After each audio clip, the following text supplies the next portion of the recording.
You're a fraud. You're a liberal hack. Hi, everybody. Welcome to another episode of The Hack and the Fraud. I'm joined, as always, by Nicholas. But today we have two very special guests.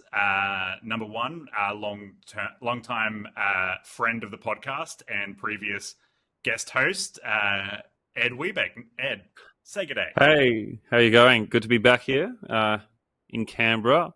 Although I think last time I was in Sydney for it, but it just happened to be down to visit the nephew, but I thought I'd just jump on. Very good. Very good. And to my right, we've got the host of podcast known as Average Advice. Average blokes giving average advice. It's Zariel. Zariel, say hey. G'day, guys. Glad to be here. Looking forward to a good chat. And Nico, we mentioned this. And and this is an intro that we definitely are not doing after our pod. This is like the start of it. So yeah. Great. More to edit out later. Thanks, Nico. We recorded this last week, didn't we? And today we're talking about a bit of everything, mainly 90s cinema and some of the other films that have inspired us.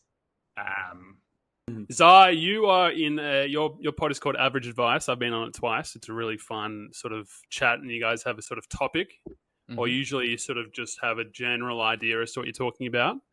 And so today, I think you came up with the idea to have a sort of 90s movies or even childhood kind of movies, movies that maybe shaped the way we listen to things or even who we are as a person if we want to get super into, like if we're quoting movies every day, like for us, Happy Gilmore, we'd probably say to each other way too often.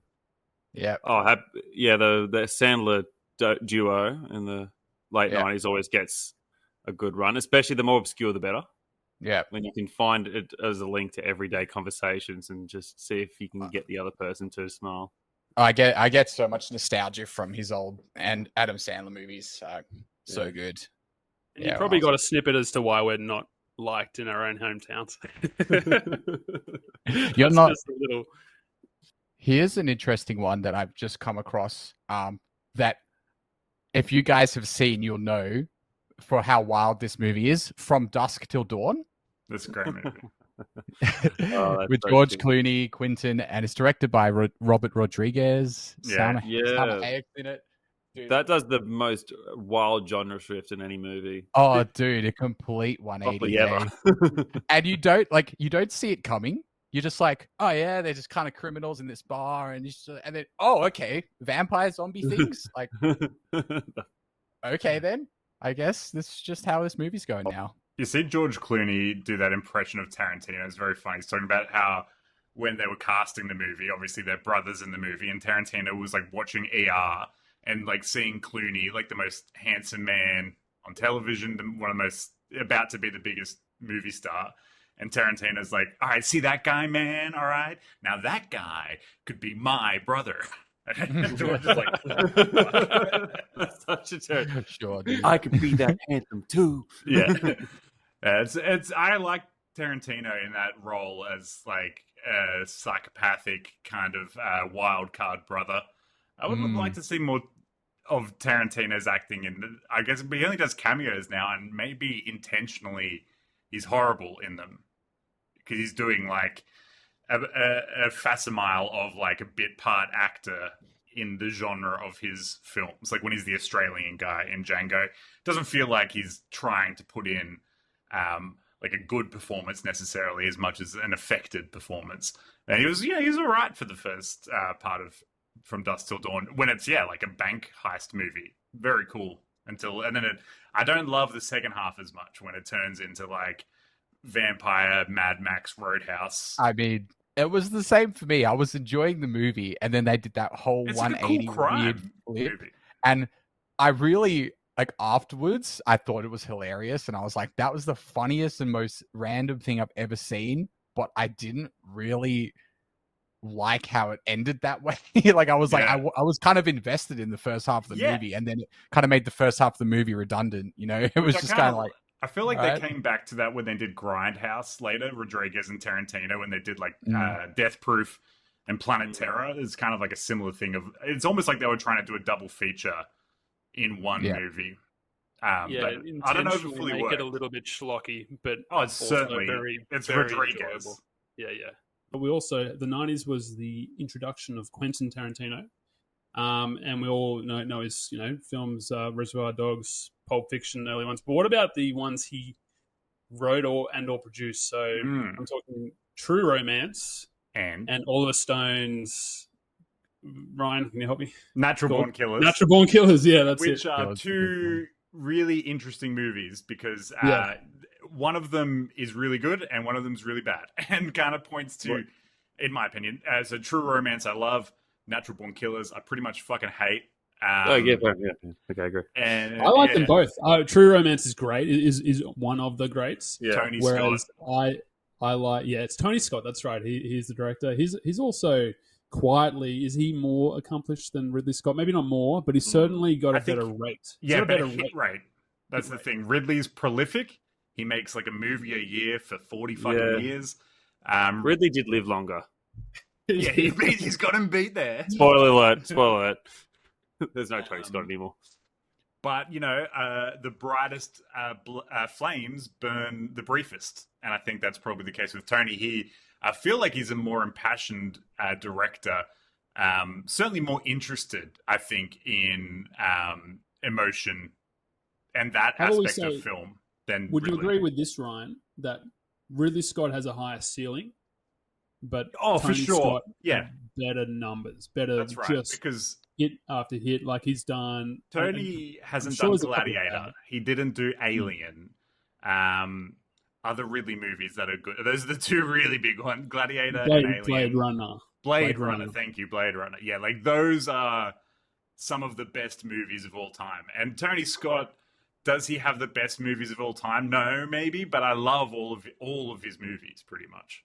And he has a special connection with Denzel Washington. They made a bunch of movies together, and Denzel's like the greatest actor of all time. So seeing those movies is very special. But Did he do Man on Fire? Huh? Man on Fire. Okay, cool. Yeah.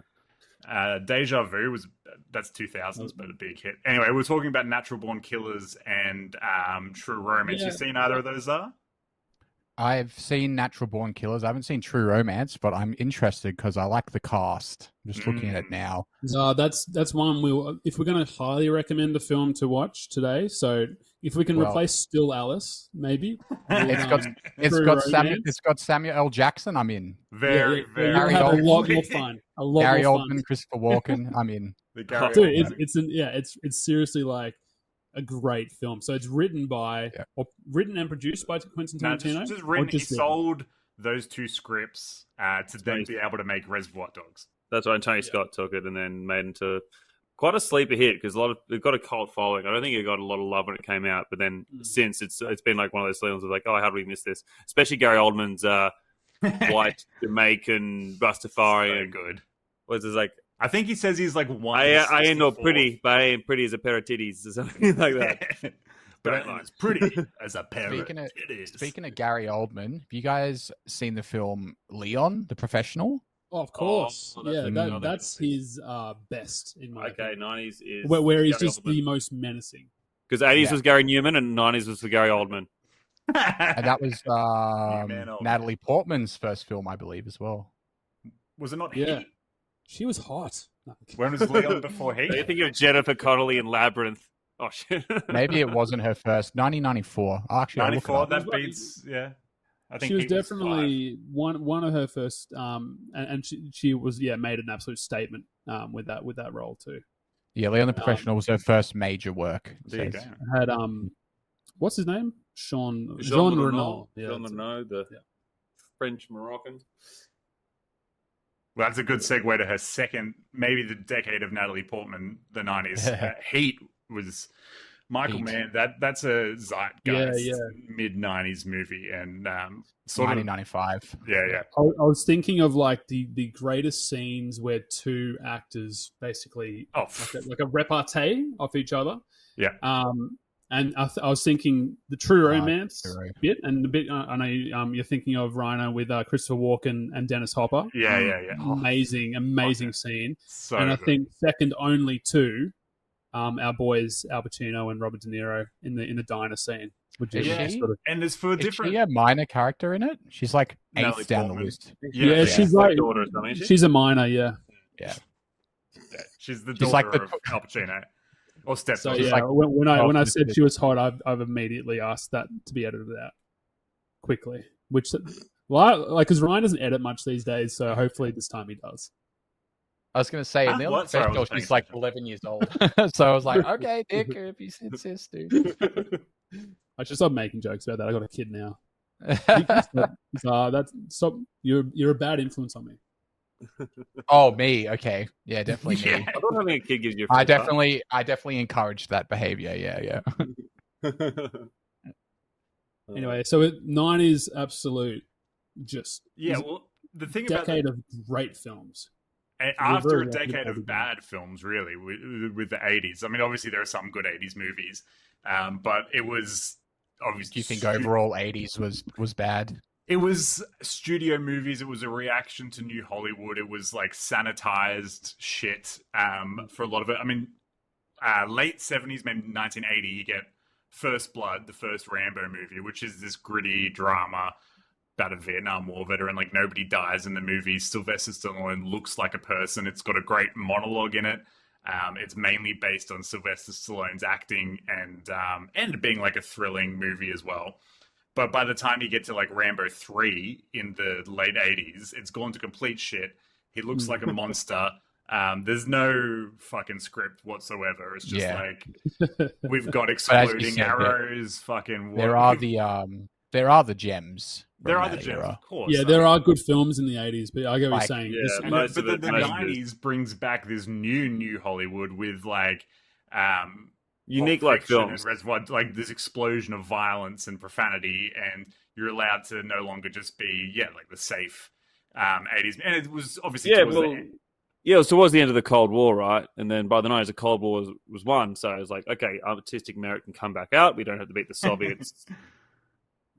So more money went into Hollywood. Mm. And like we said, Freedom too. Spielberg's best decade, arguably the 90s. And I mean, it's a hard argument to make against that. But then a lot of great filmmakers, Michael Mann, Tony Scott, Ridley Scott, I think, he had some 90s hits. Gladiator. Or was Luc that Besson. 2000? We're just talking about Luc Luc Besson. Besson, yeah. Two good films. Who was I going to say? Oh, yeah, go on, keep talking. Leonardo DiCaprio's career started in the 90s. The birth of Michael Bay, sort of the successor to Tony Scott in many ways. Obviously not. Oh, with its that's level, not very nice to say about Tony Scott. not with the sophistication of Tony Scott, but with that eye for aesthetics, particularly like LA Hollywood aesthetics, action. So are you camera on the movement. Michael Bay is actually a yeah. average to good director? Oh, he's a good director. I think no. Well, yes. No, I think his 90s films are good though. Bad Boys I enjoyed. The Rock. The Rock. The Rock, yeah. And I think he did one of Armageddon and Armageddon, which was the No, 2000s. something else. but Something great. else than that. But I like Armageddon. But then from there, I'm not really liking any of the Transformers. I'm not even the first one. First two So- I enjoyed quite. Oh, sorry, not first two. 1 and 3 are really quite good But movies. he's done all of them, hasn't he? He's done 5, but anyway, They set apart. don't worry about it. What about? Oh, It but looks what like about the Nine, 90s. like, no. It looks like the 90s was sort of the era of Jim Carrey's sort of Oh, best yeah. movies as well. Jim Carrey. We got like Yeah, you're Ace right. Ventura, you got Liar Liar, you got Truman Show, The Mask, which I enjoyed more as a kid. I watched it again. I was a bit like, oh, But it's But, undeniably like a massive part of that era. Yeah. yeah. I like Yeah. The Mask watching it again, Zar. I expected to hate Oh. it. To be honest. Bruce Almighty was 2003 though. That was the movie. Yeah. That But that's the when you tail get a end. bit more serious and he started to lose that real zaniness that we Well, loved in his I original think that we characters. had moved past it. Like audiences had by 2003. I think Bruce Almighty was really the last Jim Carrey movie where like the whole thing is you get to go watch Jim Carrey make faces and make funny noises. Like after that, by then we were like, that's enough. He got a bit more tired. Because he wasn't really wanting to do it at that point. Oh no! I mean, he's had an existential crisis, and he's like, Jim Carrey doesn't exist, man. I'm like, fucking yeah. He clearly was that whole period. I mean, it would have been crazy for him to go from like just a regular guy, like working class family, to the biggest star in the world for a while, which is crazy that, you know, a comedian would be the biggest movie star in the world. We don't have comedy movie stars anymore. Like even Steve Carell and stuff, that later era of that was the end. Hangover was the end of the comedy movie star, and Jim Carrey was really the peak of it. And they all yearn to be taken seriously too, which is so annoying. No one wants to take him seriously. But Jim Carrey except Adam Sandler.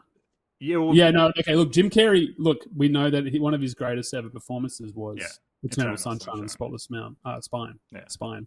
What am I saying? I think he has the same potential or like level of dramatic capability as Sandler, and maybe similar comedic capability. They're both 90s superstars who ended up abandoning comedy essentially.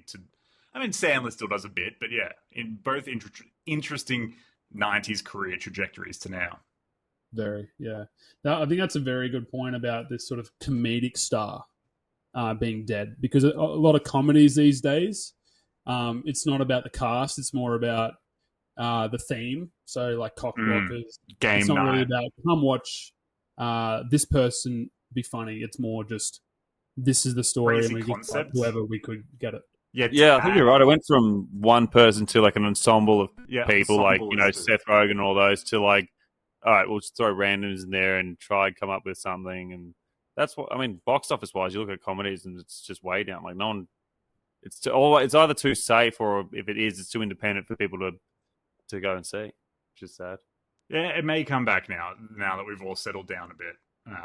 But there's no return, like, you know, the wokeness versus, you know, fucking you can't joke about this or whatever. You know, obviously that's kind of over to some degree. So it turns out you could have joked about it the entire time. Yeah, probably. We were wrong to limit ourselves. That's right. I agree. And also can't go past the 90s without mentioning the big dog himself, Jim Cameron, fucking master of the 90s. We got Terminator 2 and Titanic in the same decade. You got True Lies mixed in there. And is that it? That's the 90s for him? Yeah, longer breaks between movies, I think. Yeah, Zar's going to be our Jamie. Yeah, Zar, pull that up. Yeah, with his, and this is what I also really respect and love about James, is that a lot of work goes into like recreating the, you know, like actually going underwater for the Titanic. Even True Lies would have had like a 2 or 3 year. Well, that jet scene, they got a real jet and like flew it around a building. There's only four of his movies in the 90s: Terminator 2, True Lies, Strange Days, and Titanic. Strange Days. That must be a documentary or something. Yeah. Strange Days, right? Oh wait, that's not James Cameron. He maybe produced that. Screenplay by James Cameron. Screenplay? Oh, directed by Catherine Bigelow. Yeah. That's his wife. Or what? Ex-wife. Yeah. She directed the don't like Zar. They don't like. Yeah, James Cameron doesn't like hearing her name anymore. Well, they were both up against each other in the 2009 Oscars because it was Avatar James Cameron and Hurt Locker. Yeah. Hurt Locker, yeah, that was interesting. I'm always curious about this. Zar, are you Hurt Locker or Avatar? Have you seen them both? I'm gonna have to Google Hurt Locker because that's the one with Jeremy Renner. He's like a bomb disposal expert in Afghanistan. It swept the Oscar. It was Jeremy Renner's first big role that made him famous. I don't think I have seen it. I wear the same outfit when I go in and change bloody Alexander's nappy. No, I don't think I have seen it. Well, Catherine Bigelow, his ex-wife, directed that, and he directed Avatar, obviously. And so they're against each other. It was quite funny. Yeah, he won Best Picture, she won Best Director, or vice versa. Avatar was. I think obviously Avatar was big in terms of cinematography and CGI and all that stuff, and then you watched it 3D and all that. That was all kind of a spectacle. But I mean, in terms of movie, it wasn't that story wasn't that It's not Yeah, you're right. groundbreaking. And No, yeah, it was as like a little people have capsule said, time. like the meme is 3D. that it's like Pocahontas remade. That's the theme. That's the meme about it. Yeah, I It think was a it's safe like, but known storyline. It certainly wasn't a weak storyline in terms of like it was easy to follow and it was not like you It's weren't a guessing. story. But I think it the was a CGI classic is the thing that lets it down. Like because now at the time it was great, yeah, but now 15 years watching it, later, it looks so. It was a spectacle at the time, you know. but still seeing it in The 3D. Titanic doesn't have that kind of Yeah, it still looks great. Titanic does still look great, but it's obviously easier. They fucking built half the ship anyway, so. Well, same with T2. T2 just looks amazing still. Oh, for sure. And I think at the time in the 90s, that was an era of, some really bad CGI, but some really good stuff because they had limitations on the technology. It was same with Jurassic Park. They still built mainly real dinosaurs, and then they chucked the CGI in like at nighttime in the rain. They're trying to hide it because it doesn't look as good. And that really works for a lot of these movies like T2, like Jurassic Park. Because now you watch one of these fucking Jurassic World movies, there's nothing to connect to. Even in the first Jurassic Park, where there's the 6 Stegosaurus, and Laura Dern, gets down and she's petting it, and it's going, it's like whining, and it was good impression. I think that was just Harvey Weinstein, actually, as it turns out. Yeah, it looks like him. Anyway, having that physical creature for her to... I mean, obviously you can tell it's a puppet, but I don't know, I still like that more than it's physical. Yeah. the CGI thing where they're like, rubbing a blue tennis ball and they just fucking put the dinosaur in later. So I think, CGI, maybe that was the perfect use of it, the 90s, where they could only use it a little bit to flesh it out, expand a bit of what they're capable of, but still fundamentally a story that they could have told without CGI. Mm-hmm. It's the Yoda treatment. It's like Yoda is like a cool character as a puppet, and then as soon as you make him a CGI little monster that sort of leaps around, you're like, I don't give a shit about this guy anymore. Yeah, exactly. Yeah. So, that's an interesting part of 90s cinema as well that I haven't really thought about. Yeah, because I guess they're starting to really get into it in the 90s is when it's sort of, computers were getting good enough to, I guess, start doing that. 1999 is when The Matrix comes along, which is kind of like the culmination of that 90s pre-millennium digital Y2K era of filmmaking, which was obviously towards the latter end of the 90s, but the 90s was full of zeitgeist stuff in the way that I feel like there's very few movies where it's like, this is 2000s, 2007. But the 90s still had that interest in cultural elements, which I feel like movies abandoned cultural elements like that, apart from like on the nose stuff that Marvel might have, like, diversity stuff that's not really interesting. But you might have tweeted this, sorry, Rhino, but you might have tweeted this, like the only one that I can remember since then as like a phenom of the time was the 2012 world-ending kind of this era, is the end, micro era of movies. So this is the end at World's End, 2012. But it was just so dumb. Like, wasn't it? Look back on it and you just think it's a little bit cringe. Yeah, the party scene that's so funny is like Mindy Kaling, Michael Cera, fucking Jason Segel, Aziz Ansari. It's like, yeah, man, this is really the before times. Different now. It's just different. That's one of the cool parts about movies is you get to see the culture change over time. And I love to go back to the 90s. It is nostalgic for me. It's, the movies of our childhood. Many great 100%. children's movies as well. Pixar, the rise of Pixar, like the first moving from traditional hand-drawn animation to the computer-generated animation. It's a massive change, and that's what I grew up on, like with Toy Story and Shrek. Well, Shrek is 2000, or 2001, but Bugs Life. Bugs Life was 98. Ants. Actually, I was a big Ants guy than a Bugs Life guy for some reason. Ants come out 98 as well. Yeah, that was like the Armageddon Deep Impact. Oh, yeah. That's right. Yeah, that's happened like for years. Like when Many you get times. two movies around the same. Wasn't there two volcano movies at the same time, like Pompeii? Yeah, Dante's Peak and Volcano itself, I think. Yeah. Oh yeah, Dante's Peak and Volcano. Yeah, Lots of each other. It must be like they both have the scripts. One of them goes in production. They hear about it. They're like, "Fuck, we got to get ours out." as soon as Rival possible. studios. Yeah, and one's always rushed, isn't it? It's like, shit. There's always Get out first. there's always a clear winner. It's funny. For years, I used to be like a Deep Impact guy, and it's only in the last few years that I've turned around. I've become an Armageddon guy. I think Armageddon's the good movie. Deep Impact wants to be more interesting than it is. It's Yes. whereas Armageddon is Insane, just pure fun, and it just It gets it. It's so It's a charismatic. bit more, yeah. It's got a bit more to it. Because It's like got the you know, ensemble cast. shooting down an asteroid with your mates should be fun. Yeah, you should be able to jump on the nuclear warhead and ride it like a pony. That should be Gotta It nuke is responsibly. easier to train As always, nuke responsibly. people to be astronauts than it is Yeah. to teach people how to drill a hole. They don't need to fly That's the fucking scientific. plane. It's true. It is easier. All they have to do is put on the suit and strap in. They don't have to do anything. It's way like they're not flying the plane. They're not scientists. Fucking William Shatner and Jeff Bezos in the last couple of years have been to space. So I think the miners to defend Armageddon, the concept of the movie is, I think, reasonable. Time is up. Yeah. I'd like an Australian version of that with like Australian Perth FIFO miners. There's like, oh, we've got to go to Bali first to get some tats, and then we're heading over there. I think that was a segue into Ed announcing that he got tats in Bali. Oh, you got tats. Nice. Very specific segue.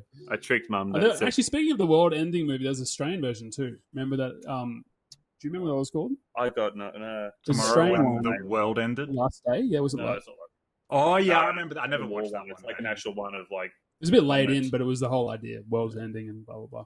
There was Stuff. an indie Canadian film called Last Night that came out in the 90s. Yes. Oh, and that was earlier, wasn't it? Yeah, that was a good one. You know, the sun just gets brighter every hour. We don't know what's going to happen. We assume the sun's exploding. And it just follows like 6 different people, what they do for their last night on Earth. It's a cool movie. And there's been many like that since. There was that Seeking a Friend for the End of the World with Steve Carell. The Silent Night came out recently. That's The Last Night on Earth. There's a few of those movies now, but I feel like Last Night was the first one, and it's not often referenced or given the credit for it, but it was a cool, interesting concept at the time. Any other Canadian indie films you guys want to talk about? There's one. There's Goon. No, I mean That's a that good was one, obviously watched after, but that's a cool film. America. We had a lot of those. Was this more 2000s? Those kind of teenage, those coming of age films, like that's all 16 Candles and all that. Was late that 80s. late 80s? Then the 90s we had a few. So did we have Yeah. the one with Matt James McConaughey. Van Der Beek? McConaughey going like, "All right, we'd look cool if you did." Fast high school girls. Times What's going? No, it's at Ridgemont High. He's No, thinking that's you- the That's Downey the one. Jr. That's the one. Days- The one I'm thinking of is like James Van Der Beek or whatever his name is, and he's like going through school playing football. Varsity Blues. Oh, never watched it. You know the one I'm talking about? What about Anyway. Starship Troopers? Oh, how good! That's a great Now one. that, Zara. that's No, that's Zara, you seen that?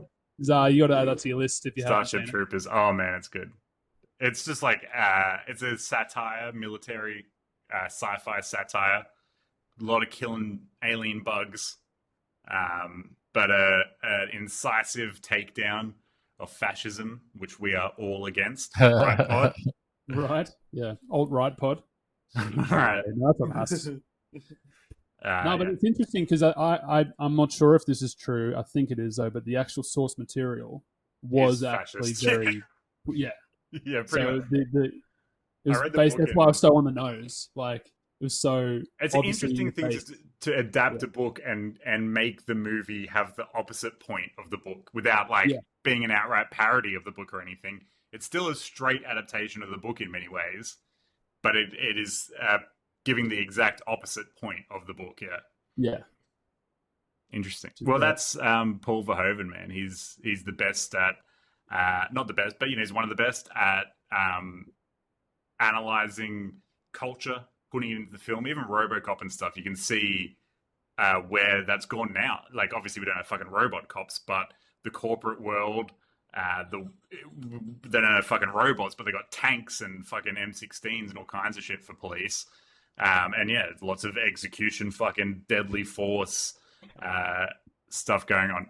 And that's RoboCop's like early 90s, right? So yeah. I mean, obviously they had that back then, but I feel like that was a very perceptive movie as well. Yeah. Well, Zab, do you want to leave us with a finishing thought or a finishing sort of movie?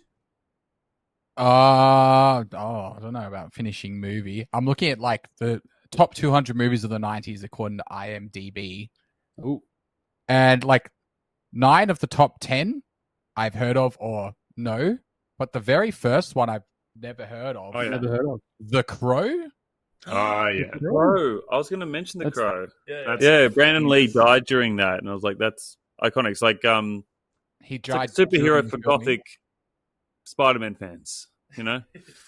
But good film. Very. It's very so they're remaking Bruce, it. Bruce Lee's child. Yeah. Brandon Bruce Lee. Lee's son. It was supposed to be his big breakout role, and he got there was like a fucking wadding in the prop gun or whatever, and they shot it, and he got shot and died. It's fucking crazy. Yeah. So Wow. Also, Alec Baldwin. While filming the film. yeah, well, yeah. He's done it twice. They didn't know who it was. Now we've got A some coincidence. suspicions. Wow. Yeah, no, 100% did. That's true. That happened. But was The Oh. Crow a remake of something, or was that It's an was that? I think it was a adaptation of graphic it. novel, Yeah. maybe beforehand. Well, yeah, Yeah, that's one. That's of the top 10. That's the only one I've never heard of or seen. And then it's got your classics following it: Shawshank, Pulp Fiction, Titanic, Fight Club, Matrix, Seven, Schindler's List, Goodfellas, and then Goodwill Hunting at number 10. We didn't even talk about Goodfellas. We Yeah. didn't even talk about Goodfellas. But it's such a wide array of different genres and themes. Though there's not like a set. It is. You're right, Ryan. Like it's a lot more cinematic in terms of they explore different stories, which is great. And then What is Tom that? Hanks at number 11 with Forrest Gump. So Ugh. yeah, Oh, there's a yeah. lot of. That's one I don't like. Yeah. However, I'm Yeah, I probably think outspoken it's as well. overrated. I think it's overrated. Hey, now you speak my language. Mm. I think I've always thought it was overrated. I really just kind of don't like the dumb guy does things trope, and he's really good. Oh, at that, like I think Tom Hanks has much better films than Forrest Gump. I was just like, Yeah. okay, Forrest Gump, like. It's one I don't ever really want to go back to. It's that's still got the cheese to it, where it's too much cheese. inspirational story. I don't know, like look at this dumb guy; he can still do stuff. Yeah, it's like in your face. It's like I'm not a dumb guy, and I can't do that.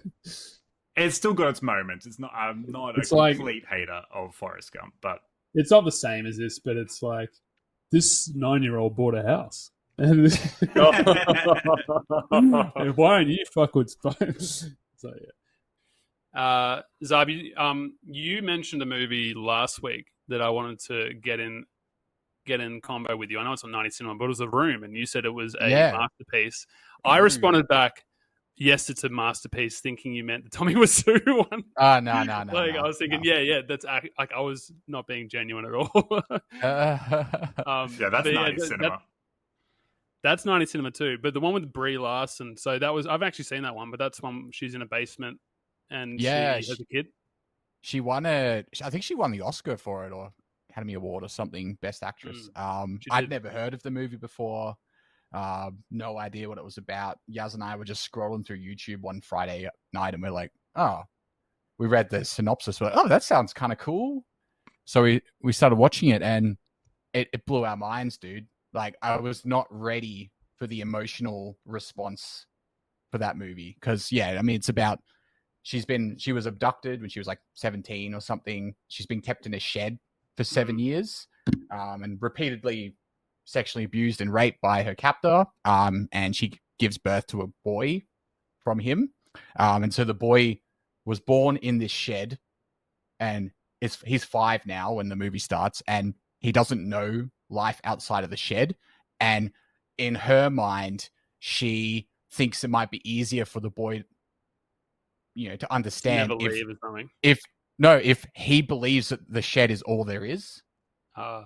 Like, so they call it room, and he doesn't think there's anything outside of the room. He thinks the room is the entire existence. You know what I mean? And so they have a TV, and like the captor brings them food every day or something every week. And he thinks the captor is like a magical TV man that brings food from the TV. Like, I don't know, but eventually, like, she wants to escape, and she tries to explain to the boy her escape plan, and he can't comprehend like the outside world, and he kind of gets a bit upset about it. Yeah, the boy, I'll tell you what, the actor that they used for the boy is bloody brilliant. He does it so well. I won't spoil anything else, but yeah, they make an escape plan, and it's just such a emotional movie, and it really spoke to me, and I was just like, has anyone else seen this movie? Why have I not heard of this before?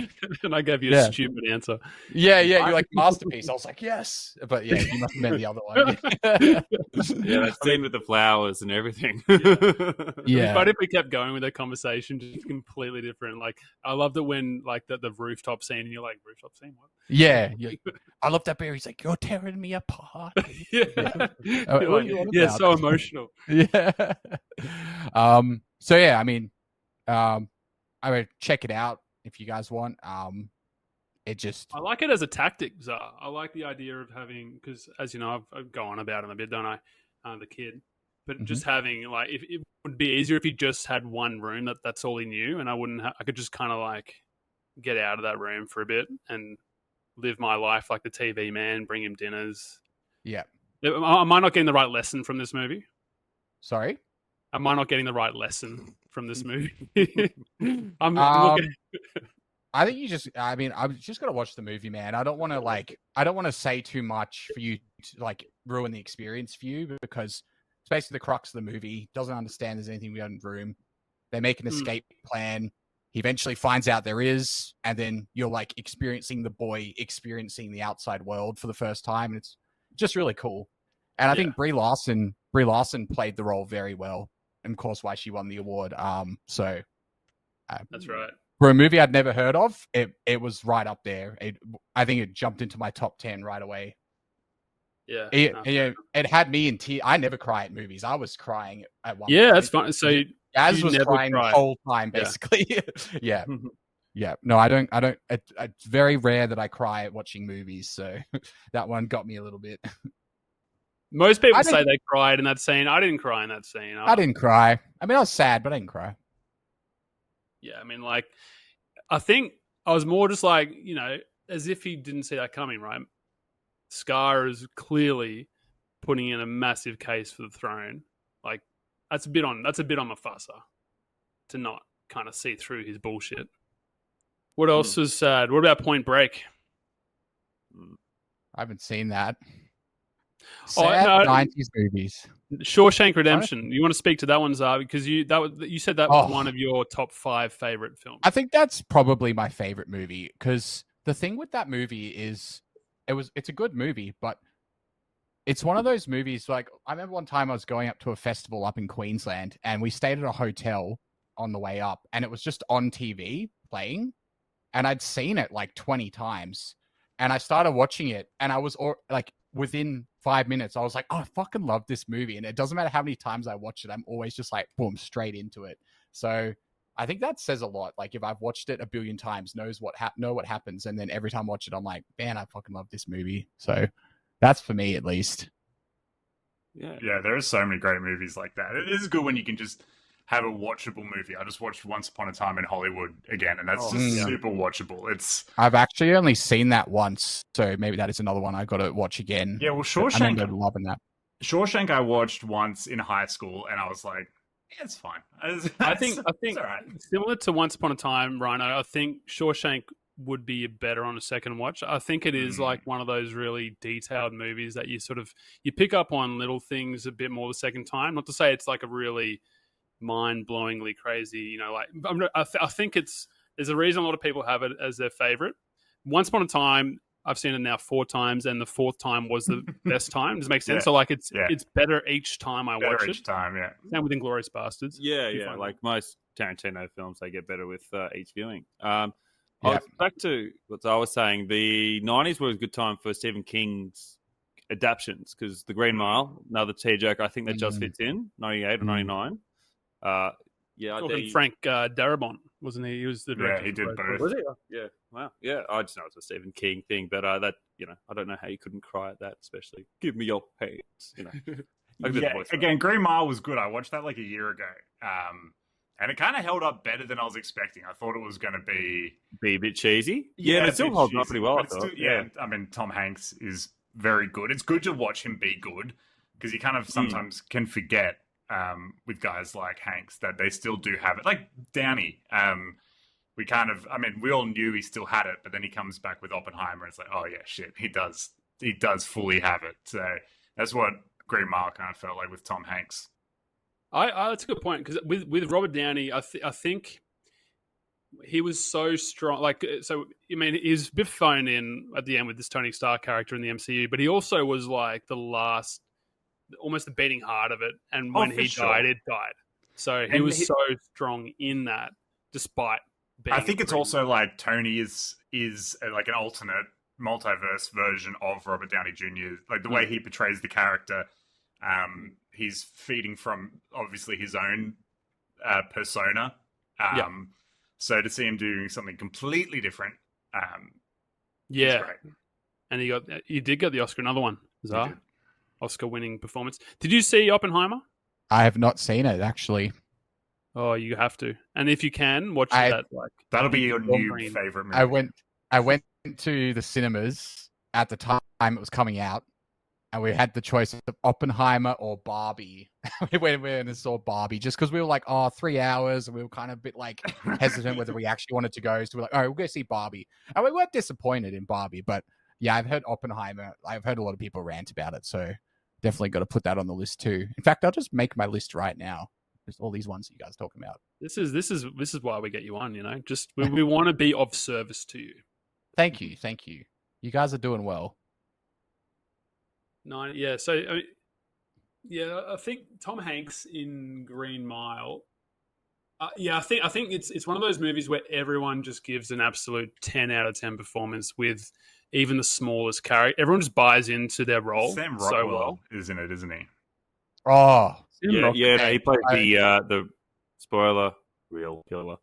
He's an absolute piece of shit in that, but he played so well. I fucking love Sam Rockwell. Yeah, I fucking love that guy. He's awesome.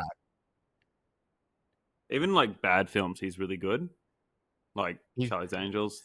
He's in Yeah, would we argue that Charlie's Angels? That's another kind of childhood film because it's a '90s movie, isn't it? Or is it early 2000s? I think it just fits in the '90s, maybe. But I really loved the that was it out. Or I suppose it's on the original because the original is way back in '60s. Charlie's Angels, the year 2000. Well, production. We'll say production. So I saw that more times than you probably think I did. I've seen it. I don't know why I liked it so much. I think that's the plot structure was just simple to get your head around when we were out. You're like, oh, sweet, yeah. I'm on board. No, actually, I take it back. It's a fine film, but he's just great as like a complex enough for a 6-year-old to really get on board with. So yeah. Also, another. Remember how we had all those all-female remakes? So including the Ghostbusters and Oceans. You might have missed it. Yeah, I missed it because you probably just avoided it. Yeah, as an avowed misogynist, I was. No. But I mean, we had that already because Charlie's Angels is clearly. I suppose they had. It was a remake, so it was kind of like.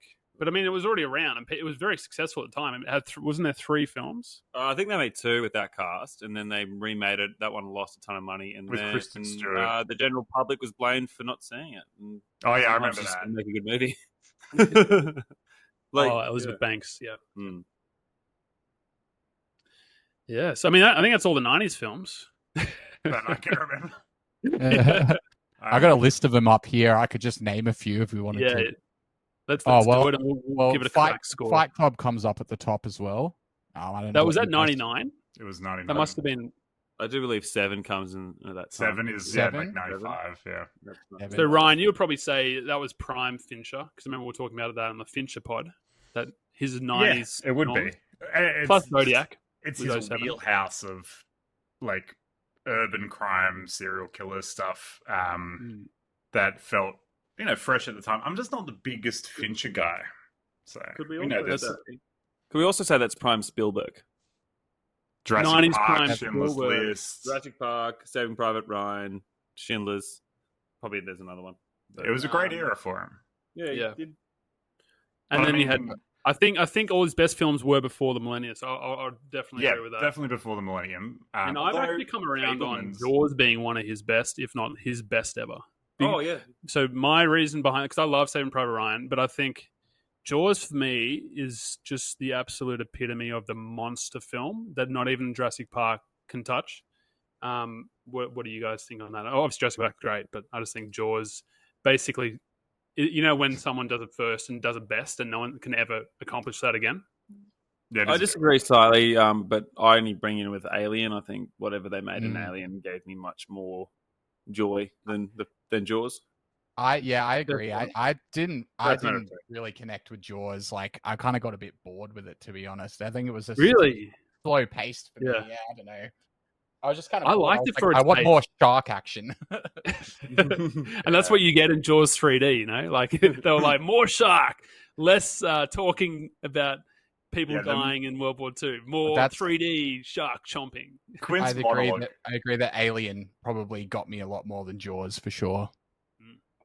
But that is another great. That's probably one I just didn't think of. But I mean, that's two very similar. Like they were similar times. I'm pretty sure. Maybe Jaws first. Anyway, hey Zara, it's been a pleasure having you on. Yeah. Thanks, boys. It was a pleasure being on. And sincerely hope you get your podcast back up and running. It's Average Advice. A lot of fun. Yeah, Tim, if you're listening, we should chat about it. Tim, sort your shit out and get the pod running again. Come on, man. Yeah.